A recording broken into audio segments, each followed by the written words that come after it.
rots like that. It's supposed to be something. Yeah, permanent rots. I know that some people, when they get colds and their voice boxes stretch, they can sing deeper notes than they normally do. Garrison Keillor was one like that. Sad to hear that about him. About he was messing with women, and he's got a big lawsuit against him. Okay. All right. Now, in these talks, I have usually tried to avoid extremism, which is not easy given my temper. To put it classically, you want to avoid destructive extremes, which in classic terms are called Scylla and Charybdis. One extreme is making the talks be completely mundane and pedestrian and down to earth. And the danger is in this is that it results in phenomenalism. You start talking about spiritual phenomena without meaning, and you don't go into something that's deeper and more far-reaching. On the other hand, there's a danger of trying to treat everything in terms of universals. And everything is then removed from personal phenomenal experience. And that's a danger, because you live in an ivory tower and you're removed from everything and you're remote. Of course, going in both directions, there are positives. And the only thing is to avoid the exclusive extremism. Being of an Orphic spiritual heritage, I am more prone to the latter extreme. And I love to be in the abstract most of the time. Some people even would say that I have a bad case of Platonitis. Now, these talks on the life cycle of rebirth for humans have been unusual for me, because there has been a really strong emphasis on example experiences as reported by seers and other sources from the desire world, from people after death. Now, normally I would try to correct from that, but I've not been inwardly moved to make such a correction. In fact, in lieu of recent events in the world, I have decided to stay right where we have been and go right back to where we left off in the talk previous to this. And the events that are important are the events of the mass murder of children in a Florida school. It's getting to be that something like this is nothing new. In recent years, there have been quite a few mass murders, I think 50 or something like that. And a good number of them have been in schools. Now, the reasons for these bloody messes are nothing new to the world. They trot out the same excuses. And the current reasons for these are guns and mental health. Now, mysticism would never deny that there isn't an attitude of power when you hold a loaded gun. And for some people who feel disempowered, there is a real surge of power. And mysticism would not deny that people are irresponsible if they're mentally unstable. But mysticism would claim that both of these factors are secondary factors in most mass murders. Responsible clairvoyance finds that a major, if not the major, factor in mass murders is capital punishment. Capital punishment is probably the single most important factor in mass murders. Now, our society has a rather schizophrenic way of addressing the treatment of criminals. On one hand, we call it the Department of Corrections, even though very little is done in the way of correction. On the other hand, we call the institutions penal institutions. So you can't have it both ways. You can't be punishing and correcting. Now, at this point, it's really important to say, since this is a mysticism class, that if one receives retribution in a stream of causes and consequences, that is not punishment. There's nothing punishing about it at all. It's merely the perfect reaction to an action that you have put forward. And it's always capable of emendation before it becomes some kind of retribution. Punishment is a human creation. And punishment is something that has formed in our darkened, fallen state of consciousness. Yes, sometimes punishment can be effective if administered wisely, but the batting average is not very good. Time and again, for example, in training animals, love turns to be a much more effective and reliable means of training than punishment. Now, of course, when you're correcting something severe, something that's near incorrigible, criminals would require an enormous effort. Probably it would take most of the defense budget, and it would have to be put into human redemption. And of course, those so-called Christians that back both capital punishment and war would be the first ones to stand up against it. But redemption is always possible. And if you don't believe that, then you are not really believing in the redemptive power of Christ.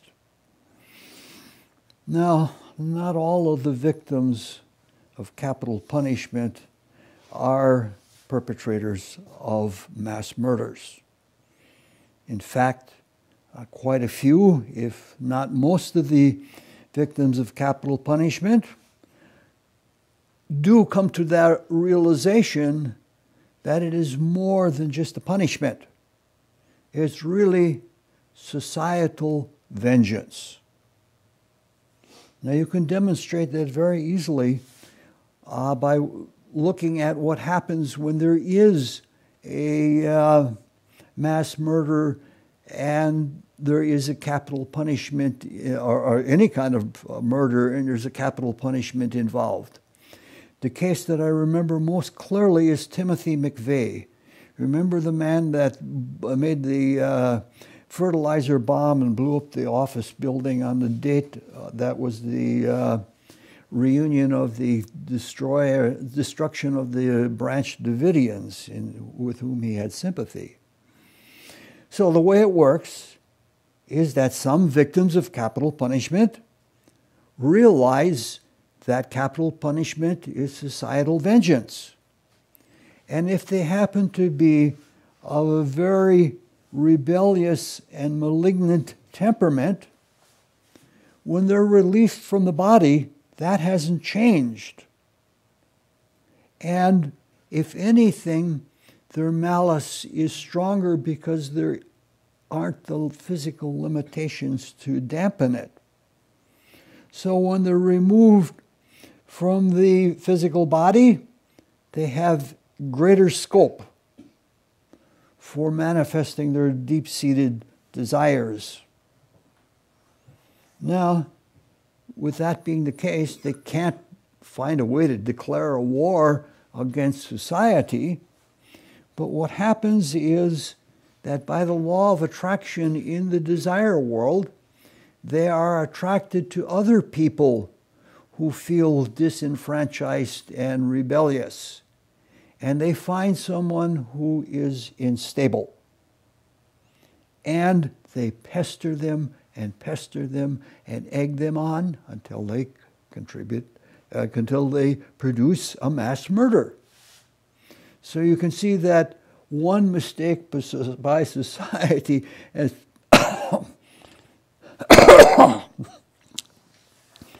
has very terrible consequences. And it isn't only mass murders, it is often assassinations. If you remember the assassination of Bobby Kennedy, the man who did that was named Sirhan Sirhan. And he and he complained that for the days previous to the murder, he had all these voices urging him to do this, egging him on. So, in the case of somebody like Timothy McVeigh, when there was capital punishment, I saw the news on the television of people who wanted to pull the lever or push the button or something like that. And these were not loving Christian faces at all. And so our society needs to do a lot to correct in this. That is the primary reason for even stating this. This needs to be put into the general consciousness. And I think we do a great service to humanity if we just put this fact before the people. I have done it with all of the newspapers in town, in the letters to the editor, and I've done it on several places on the internet, and I'm going to keep on doing it. I'm thinking of launching a Facebook bomb to this effect in the next several days. Now, what we're talking about here is really a special case. We're talking about a manifestation of extreme desire, or a desire nature that is primed for the post-mortem, and so primed to do certain things after death that they don't follow the traditional life cycle readily. Now, most of the time, it is difficult for anyone to manifest activities in this world from the other side of death. That's because everything is unwinding and one is not really awake on the other side. Is everything all right, Jerry? I was wondering if this can be expanded here. Yes, it can. The whole window can be expanded if you like. In fact, there's a way to put it in whole screen mode, which I don't really care for. All right. Sometimes people do affect this plane for the good from the other side. And there are many cases of this reported also. And the most common occurrence of it is with mothers who have little children, and the mothers have died when they're still little tots. Now, it's not too difficult, especially if you have someone that you love and feel a responsibility to take care of, to be aware of what's happening in this plane, even if you can't do much about it. But there have been cases where, with intense desire, mothers have been able to come back and meddle with the electricity or manifest arms and push a child out of harm's way. So this is something, there are interactions between the dead and the living, and they are of both a positive and of a negative nature. Now, the point of all of this is that the cosmos and the principles within the cosmos are not rigid. We belong to a very fluid universe. But mind you, if you're trying to buck the principles, it isn't going to be easy. Especially since we are very young in our creativity and our ability to do so-called magic. Now, we're looking at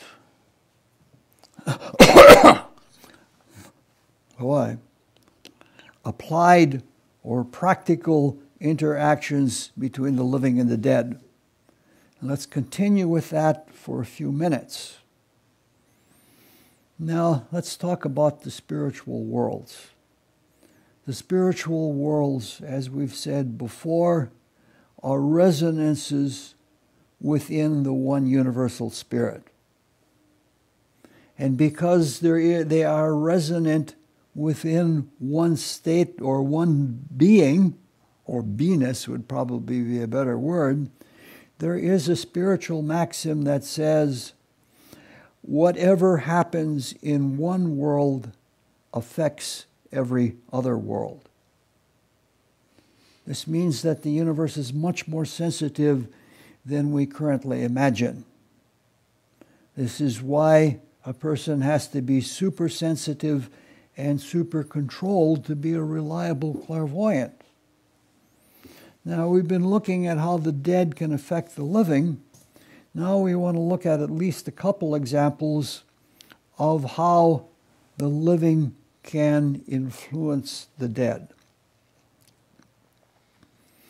Now, when we're here, and we've been here many times, we live in a lot of illusion.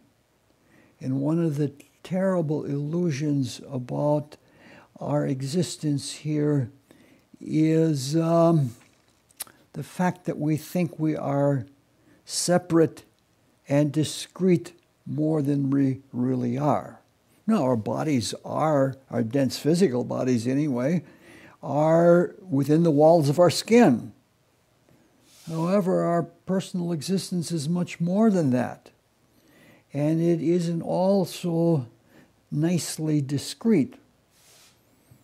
For example, if you're in the desire world, your auras sometimes intermingle and they resonate with each other to some extent.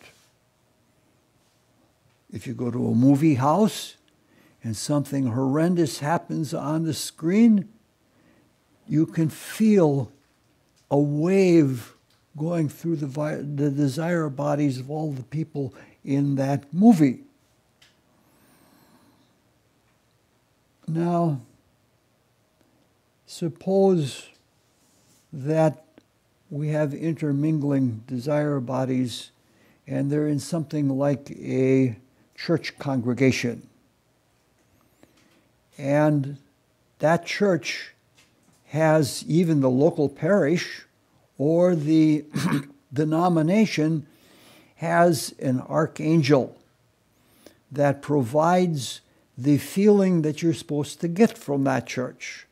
For example, I know from experience that if you are in a Catholic society and you get a little glimpse of a Catholic church, the aura of a Catholic church is brilliantly orange, which is a mixture between the Christ and the Holy Spirit, the Christ having the quality of yellow and the Holy Spirit having the quality of red. So everybody in that church, even though they might think they are individuals, are under the influence of an archangel which is trying to bring them the experiences that they need. At the same time, they're interacting with other people in the church, some of with whom they are sympathetic and some of with whom they are antipathetic.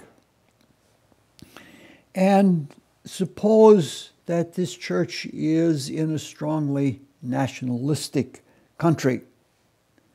Then there is a national spirit, the spirit that is manifest in patriotism, that interpenetrates and subtends both the religious or the church archangel, and the congregation. And all of these things are influences. In fact, it's not surprising, though it shouldn't be that way, but it's not surprising that a lot of pastors or people like that in churches give patriotic sermons because they're under both influences. So all of us, when you take into account the astrological influences and everything else, we're under more influences at any given moment than we are aware of. And in order to have developed ourselves into being clear and independent thinkers, that we can come to our own conclusions and decisions without influences of any kind outside of ourselves, very, very few people can do that. Just look at how, you want to see where somebody's at, just bring up religion or politics in a discussion, and you see very quickly how people are under this and that influence. And even the people who are free and do not insulate themselves, we're still not completely alone. We're not completely isolated. Now, if we do a lot of internal self-observation and analysis, such as retrospection or something like that, it's surprising what we see in ourselves, what kind of influences are behind many of the decisions we make. Now, the idea of complete freedom is wonderful. But if we're not in complete freedom and we're not completely independent in our spiritual being, that isn't all bad, because the influences are bringing exactly what we need. And what we need isn't all bad. For example, musicians are opened up to areas of musical understanding through the influence of other musicians. They don't feel bad about it. What they care about is that they understand the musical quality, and so the influence is something that helps with that. Now, this intimate influence is not only in our various bodies, like our auric desire bodies influencing each other. That's not where it's limited to. It is also in what we create and in our interactions with others. Let's take a very simple, common example: shared routines. Now, before my friend Neil passed on, there was the Richard and Neil show. Neil had serious mental and physical and psychological disabilities. He was diabetic and he liked to drink wine without taking insulin. Now, Neil was clever enough in his condition to play his condition for everything it was worth. And with that, it was hard to tell what was disability and what was Neil acting out of cunning. It's sort of like those little fish that hang out in the weeds. You can't tell where the fish leave off and where the weeds begin. And Neil was the type of person that before all of this happened to him, he liked to be at the center of attention.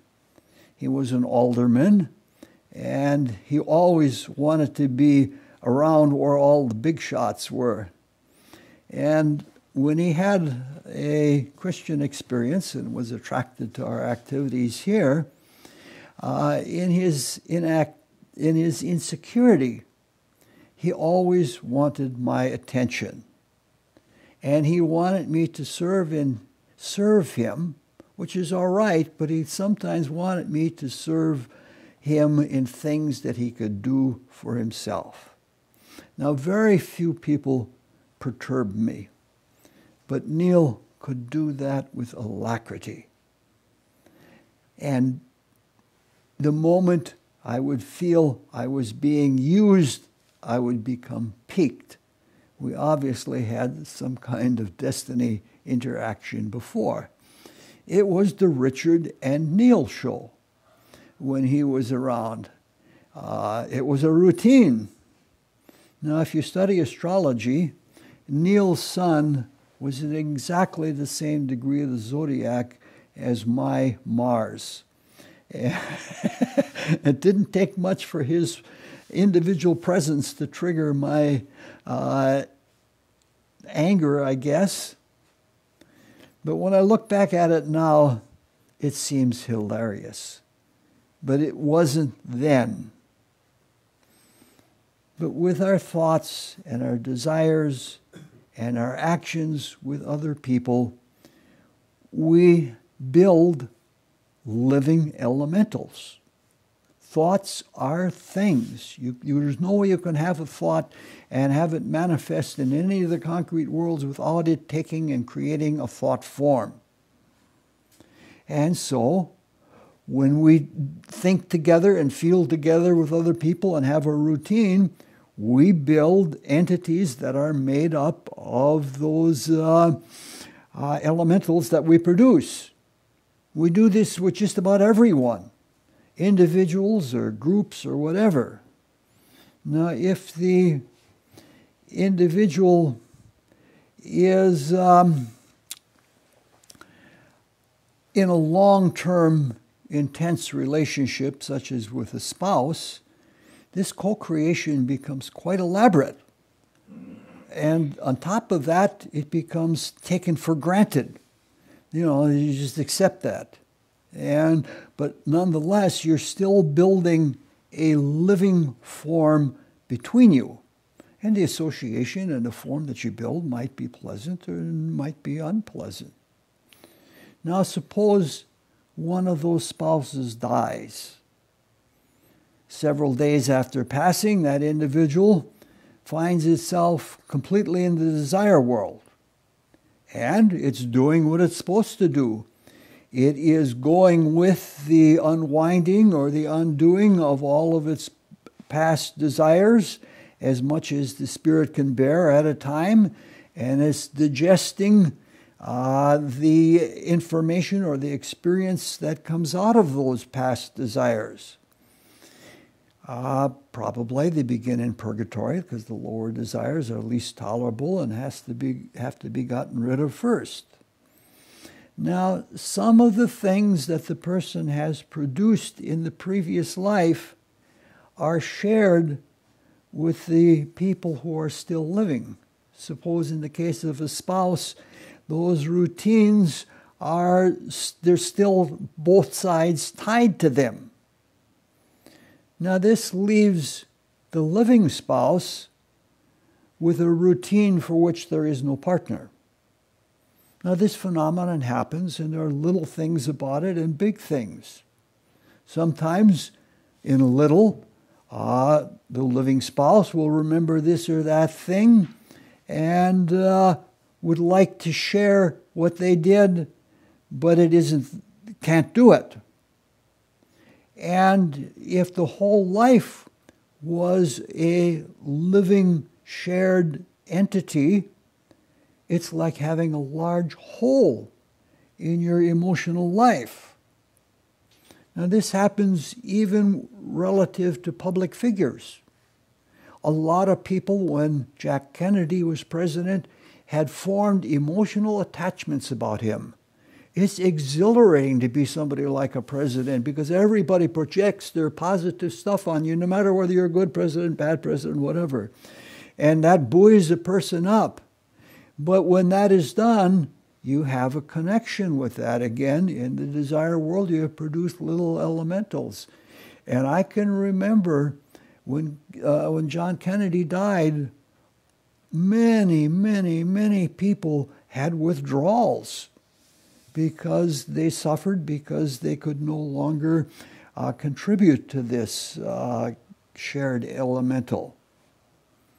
Now, normally, the person, provided they don't dwell on the past and hang on to it and do a homage to all things, which is the first tendency. I watched my father when my mother died, and he wanted everything to be the same as it was when she was alive, and eventually he let go of all of that, and eventually he remarried. And that's the healthy way of dealing with it. Now, from the side of the deceased, it's somewhat similar, but a little bit different problem. It's obvious that you can discharge emotions and refeel emotions with things that you have created. However, mutually created emotional forms are a lot more difficult.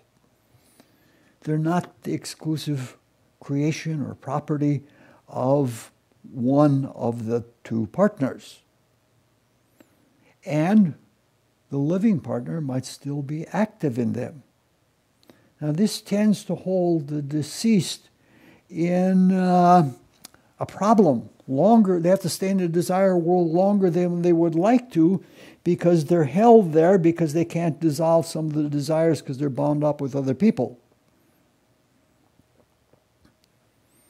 This can be relieved by just the living people merely letting go of any urge that they have to hang on to something from the past. The best thing you could do is to sit down on a regular basis after the death of someone close to you that with whom you share a strong, co-influence, and retrospect all the things you did together. And when you get released, you're allowing the other person to be released. You have to be careful not to reminisce, not to become sentimental, because that only strengthens the attachments and you're not letting the other person go. If you can't retrospect, at least let go of as much as you can. All right. That's one way that the living can help the dead. Now let's look at another way. Now, in this room, every Sunday night at 6:45 through 8 p.m., we have a two-part prayer meeting. The first part is a devotional reading based on all of the love passages of the New Testament, followed by a relatively long devotional prayer to love and service. Then we have a little break. And at about 7:30 exactly, we have another reading about healing and what we're actually doing in healing prayer. And then we have a very long, deep, sometimes 20 minutes healing prayer, as intensely as we can go. We do this exactly on time because people join us from other parts of the country and even from other parts of the world. But in this room, even now, we're not all that are here, that we see with our eyes. Often on Sunday nights, some people feel the presence of people who used to belong to the prayer group when they were alive. Like, for example, we had a lovely lady named Millie who everybody loved, and several people have felt when Millie has come back to join us. Now, this is not an odd or unusual thing. So whenever there is an intense feeling being created, the dead are attracted to that in nature to their emotional lives. Concerts, for example, are tremendous draws. But sad to say, so are bars and casinos and fighting venues. probably, even tonight, there are more here than meet our physical eyes. And that is because this kind of spiritual activity, if it is articulated, is what many of the dead crave for. They don't, there's nothing holding them to earth anymore, and they realize, even in their not totally, completely aware consciousness, that these spiritual things are important. And so they are attracted to places where there can be completed, true, finalized thoughts about spiritual things. Now, physical attendance in things like what we're doing here this evening is not really important. If you think of somebody as great as Rudolf Steiner, some of those lecture series that, hundreds and hundreds of them, some of those lecture series were given to not more than 7 or 8 people. Nonetheless, they helped those people and the invisible that were in attendance and all of us who have followed after. So while we're talking about Rudolf Steiner, let's look at this second service of the living for the dead. Now, I have a friend who has read an enormous amount of material by Rudolf Steiner. I don't know of anybody who has read more. It is so much so that myself, I would have suffered intellectual indigestion if I had tried to do that. In fact, I haven't even read much Steiner for decades. Anyway, this friend read somewhere in Steiner that Steiner recommended doing this very thing, articulating spiritual truths by reading for the dead.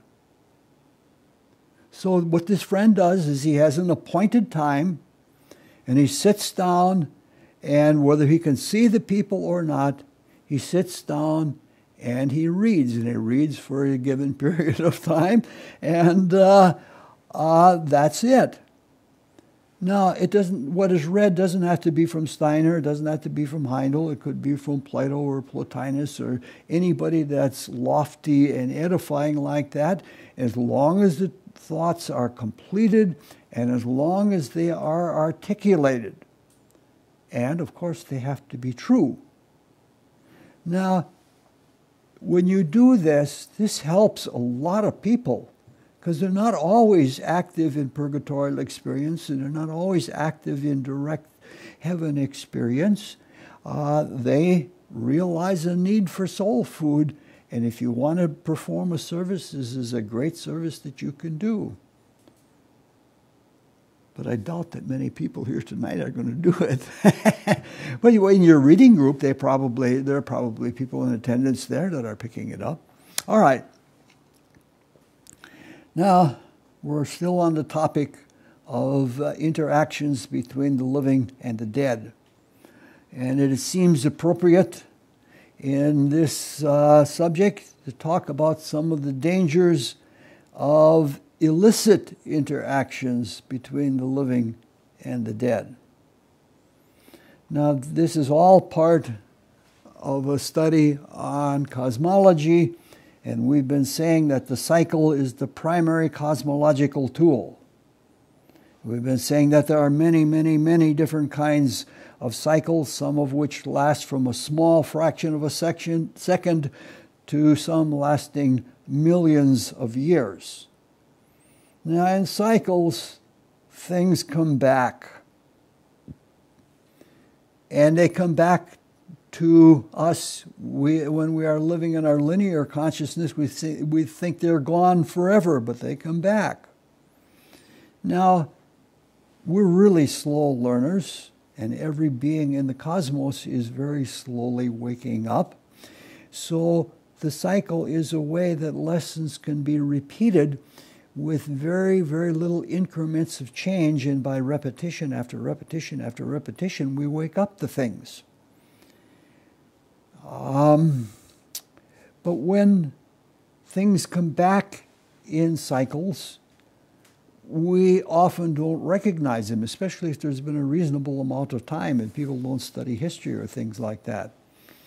For example, if we look in a cycle of political consciousness swinging between the left and the right, if there's very little change as the cycle goes on, if you look at the arguments that were put forth in the late 19th century and the early 20th century compared to the arguments that are put forth now by the new right or the alt-right or all of the conservatives, I don't know what to say about all of them, the arguments are not very different. The science and the technology and some of the social conditions seem very changed, but the arguments, which means the kind of consciousness that people have, are only slightly more sophisticated. And you can say the same thing about the left when those things start coming back. Now, this is something true about spiritual cycles. Spiritual things. In recent decades, there has been a resurgence of mediumship and other involuntary activities. They call it channeling now, but most of the activity and most of the arguments have changed very little, but they are only stated differently in a different cultural context. One of the chief arguments is it's worth it because this material is so important. Well, that's materialism. That's not spirituality. Now, those cycles and arguments may come and go. The principles and facts on which they are based remain constant. Now, there is a spectrum of phenomena involving influence over the dense physical body of another person that we want to be clear about when we're talking about mediumship. Since we have very little time, and since this is only a passing thought, this is going to be very brief. Now, as you recall, this is going to be a recapitulation of things we talked about way years ago. All right. This dense physical body that we see with our eyes is interpenetrated by a series of increasingly subtle vehicles of consciousness. And those increasingly subtle vehicles of consciousness are made out of increasingly subtle, the stuff of increasingly subtle spiritual worlds. And these vehicles correspond to those worlds and are there to gain experience from those worlds. Now, if the spirit passes through all of these vehicles and into the physical world, and we're aware of the physical world around us, we have waking self-consciousness. Now, interpenetrating the dense physical body is an etheric vital body. It sustains the physical, and it has soul properties that relate it to the higher states of consciousness. Interpenetrating this etheric vital body is a desire body in the desire world. And the desire world is a totally different world than the world of the physical world, where all of the ethers are subject to gravity, even light, as Einstein proved. The desire world has different laws to it. Now, the functions of the desire body are motivation, emotion, and all the colors of feeling that we go through. Interpenetrating the desire body is a concrete mind. And it's composed of the stuff of the concrete subdivision of the world of thought, which is another totally different world. And the function of the concrete mind is to think and remember and to do both creatively. Now, interpenetrating this concrete mind is, from the abstract subdivision of the world of mind, is the focus of the threefold spirit. Some call it the self, some call it the spiritual ego, some call it the human spirit, and there are many, many names, and many of them are according to function and not necessarily to religious preference. Now, this self is the truth knower. It is the divine, creative truth knower. Now, the different vehicles of consciousness or bodies are more than just vehicles. They are the highest creation of the spirit in each of the respective worlds. They are they're a record of all the experience that we have as creative beings. Sometimes we make an error or something like that, but our physical bodies are very faithful representations of the spirit, individual spirit, in its capacity to create in the chemical subdivision of the physical world. So it's more representative of the spirit than a photograph or an X-ray. Now, in the process of rebirth, these different bodies are actually expelled from the spirit as creations or expressions of the spirit in its quest for new experience and to participate in the grand creation. Now, some people describe the process as parallel to the way that a snail exudes its shell in order to live in. And that's not a bad idea. That's not a bad way of describing it at all. Now, since the spirit is a focus of the universal spirit, God, if you like that term, these vehicles individually and collectively are tailor-made temples. They are creations and they are experiments, but they are holy. They are sacred. Now, as we said earlier, in the higher worlds, things are much more fluidic, and we are capable of much more intimate communication. Even without a great deal of practice from spiritual exercises, when you can focus in the ethers, thought transference is easily. I can remember the first few months that I was on the spiritual path. It was at sunset, and at sunset, right after the sun goes down, the light becomes thick, and that's when most people have their first etheric vision experiences. And I was working for the Borden's Milk Company, and I looked and I saw, I was parking a milk truck that I had just washed. That was my job. I was a flunky washing the milk trucks. And I looked at the man who was my friend, who was the mechanic. His name was Sabino Vega.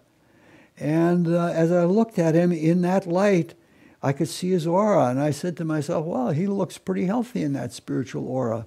And then I turn around and I'm backing the truck, and he's in that truck immediately. And he says, what did you just think? And I told him, he says, that's exactly what I just picked up inside of me. So even being just a beginner, it's easy to transfer thoughts. Now, in most people who are worldly wise, the etheric vital body is locked into the physical. But not in all people. Some people over many incarnations have not embraced the chemical part of the physical world at all. They have thought that it is Maya, and they refused to come into it. Other people, which I would consider almost everybody in this room, has come into the physical world, and these people are graduating from it. And as a consequence, in both classes of people, the etheric connection to the dense physical body is not strong. And such people are called sensitives. Those are the kind of people who are attracted to talks like this. While the people who are really in the world consider this craziness or freakery or whatever their psychological disposition. Now, we've said the higher vehicles, and that includes the etheric vital body, are detachable from physical existence. We've said it before that if you take the entire vital body out, it's death. And if you take it out too much out, or the different layers out, horrible illnesses result. If you can detach the two soul ethers and you have them well developed from the life of loving service, then you can leave your physical body, and that becomes your vehicle of consciousness with the higher vehicles and the spirit.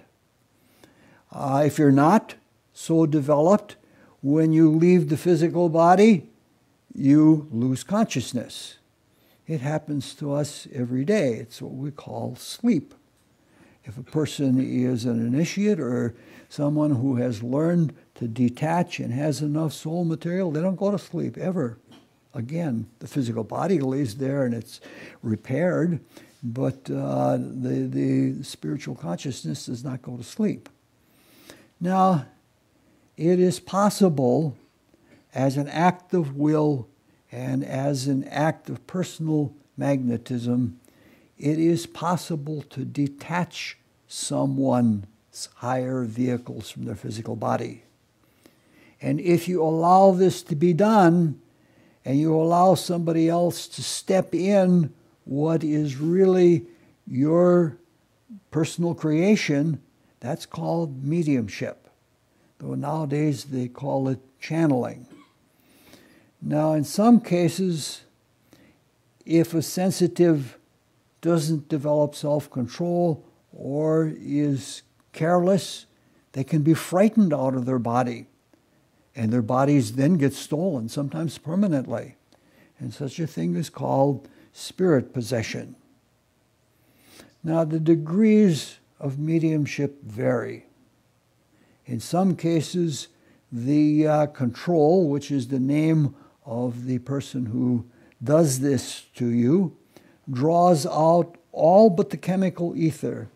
And so what you see, almost anybody can see it in a dark room where there's a seance going on. They call it ectoplasm, and what they're really seeing is etheric stuff that is illumined by the light. In some cases, what happens is the person doesn't bother to take you out, but they jump in if you let them in, and you have two people using the same body. In some cases, the control will only take control of part of the body, and most commonly that's the hand. So you have phenomena like automatic handwriting and things like that. Sometimes, and this is the joy, is the voice box. I have seen medium controls taken over. They've done it on television. It's ugly. But they take control of the voice box, and the face changes shape, and the voice has a totally different voice, and then they let go, and the person comes back, and there's snot coming out of their nose and everything else. Not very pretty. But no matter what the degree of control is, these are all violations of the temple. And they should never, ever be allowed. Now you have to be very careful, because if you're sensitive, almost like we said earlier about these young people that get pestered by people that are the victims of capital punishment, they'll pester a person. And if a control recognizes that you are sensitive, they can be exceedingly persuasive. And the most common thing that they tell you is that I am a great master and I have all this great material to bring to the world, and you get to be the servant so I can do this. It doesn't always turn out even that way at all. The answer to that is, if they really have great material, why didn't they come to birth like Christ or Buddha or any other great spiritual teacher? Because that's the correct way to do it. So if you're confronted with mediumship, don't do it. Don't even go near those kinds of activities, because if you're in the least bit sensitive, you might bring home bothersome companions. I've had it happen to me. And if you start doing spiritual exercises and you are told in these spiritual exercises to be completely passive and vulnerable, let your jaw drop and things like, don't do it. Spiritual growth and spiritual development are meant to awaken us. And unless we are becoming more alert, more awake, and more expanded and controlled in our consciousness, we're not doing the right thing with our exercises. And if that's not happening, you are perhaps even regressing. What we want is what Goethe wanted on his deathbed when he said, light, more light. So, involuntary and uncontrolled surrender is an illicit interaction between the living and the dead. And it results ultimately in bad long-term consciousness for everyone involved.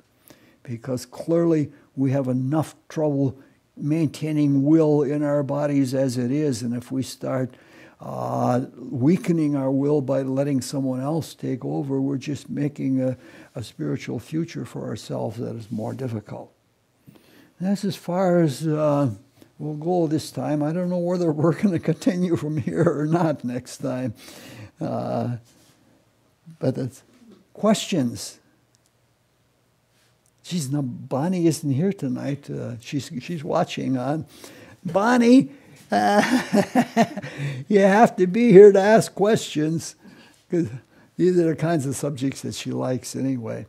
All right, thank you very much.